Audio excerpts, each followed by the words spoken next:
agree. But of course, every time we have positive outcomes, sometimes we have not so positive outcomes. Yeah. So let's talk about, some of the scenarios that you may have run into where, perhaps you had unanticipated risks or risks that you have to really manage and, deal with. What approaches can you take to, mitigate that risk? I know there's no way to necessarily avoid risk, but there's definitely, ways to mitigate risk. And how did you handle those situations? Having 72 plus projects under your belt, the ones where things may not have gone as planned and projected. How do you handle that piece? Yeah. No, and these are at-risk investments. And thank you for bringing it up because you certainly don't want to make it seem as though there is nothing but because this is an at-risk investment, and that is very clear, as opposed to maybe some other countries that might have just more of a governmental sponsored program. So people need to be aware of the risks, and they are all very much disclosed. And so for us, how do we handle that is through transparency. We make sure that when we talk to people about all of our projects, and if there are projects that we love talking about our successes. We talk about projects that might have had complications, and this is all talked about with clients. And when we talk about the project that they're looking at, we make sure that they're fully aware of the risks that are going into this as well, because they need to know this. And it's why a lot of these conversations will be lengthy when we're having it, and it's why the onboarding will go on for months with dozens and more conversations that are going on with people. We make sure that they're aware of all these things, both through the compliance standards that we hold as a broker dealer and that are required in terms of disclosing all of these sorts of things in our onboarding from a Reg BI standpoint.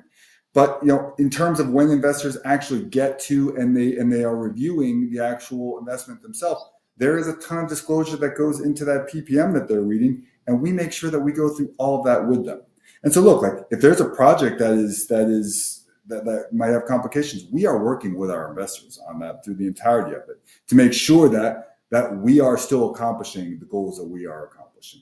And that's what we can do. And we talk about this with investors all the time, that these are things that they need to be prepared for. These are all the risks that we have looked at, and we answer every question going all the way through for clients.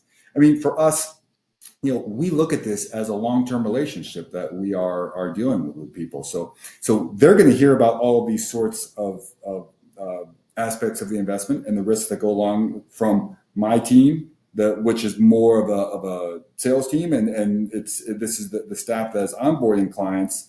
But they are also going to be well aware that they are going to have consistent client service all the way through their investment as well, because the last thing that we want for an investor to feel like is that they make an investment and then they don't hear from their regional center again. For us, we have a very robust investor relations team that is there to be providing quarterly updates to investors on all of their investment, the status of it, and to provide off schedule investment updates as well. Because the worst thing that can happen is, even if there is complications, which investors are aware of, that they're also not getting communicated to by their regional centers. So we are very, very cognizant of that, and we make sure that we have that team, and that team is fantastic about answering questions, because not only are they sending things out, they're there for inbound questions that are coming from people, and there to interact and to go over anything. So I think it's an area of disclosure, of making sure that people are notified, and of transparency in terms of our projects, and as well as the status of their current project. And that, I think, is how you just need to treat people. I mean, people understand that these are projects, and that investments do carry with it risk, but we are mitigating every risk as much as possible. And we are there to communicate with them and work with them all the way through the process. Okay, very well. So, we talked about risk mitigation. So with risk mitigation comes, lessons learned.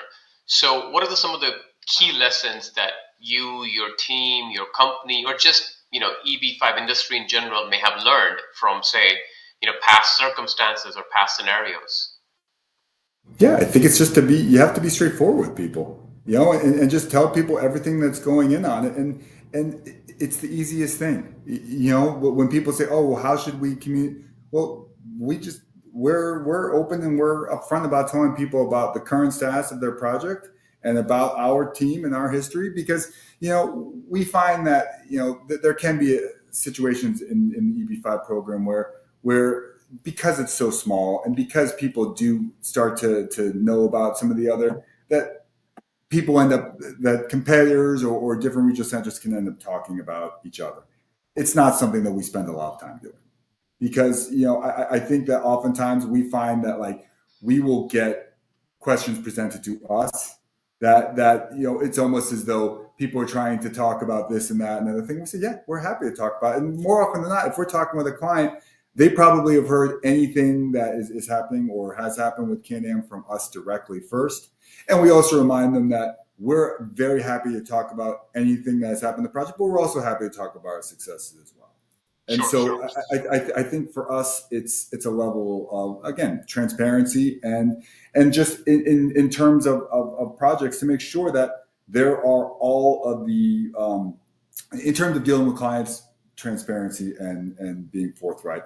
In terms of our project structuring, again, we're going to make sure that we are securing all the available securities that are in place to make sure, or better said, safeguards in place for these securities to enable our investors to have as much safety with their investment as possible in terms of collateral and in terms of immigration benefits that can be secured through job creation and other parts of the investment itself. sure, absolutely. So it sounds like to me, some of the key lessons that are to be learned in the EB-5 industry just come through experience. If you've experienced 70 plus projects, you know what not to do next, what to do next, and perhaps how to make the next offering even better than the previous offering. Yeah, absolutely.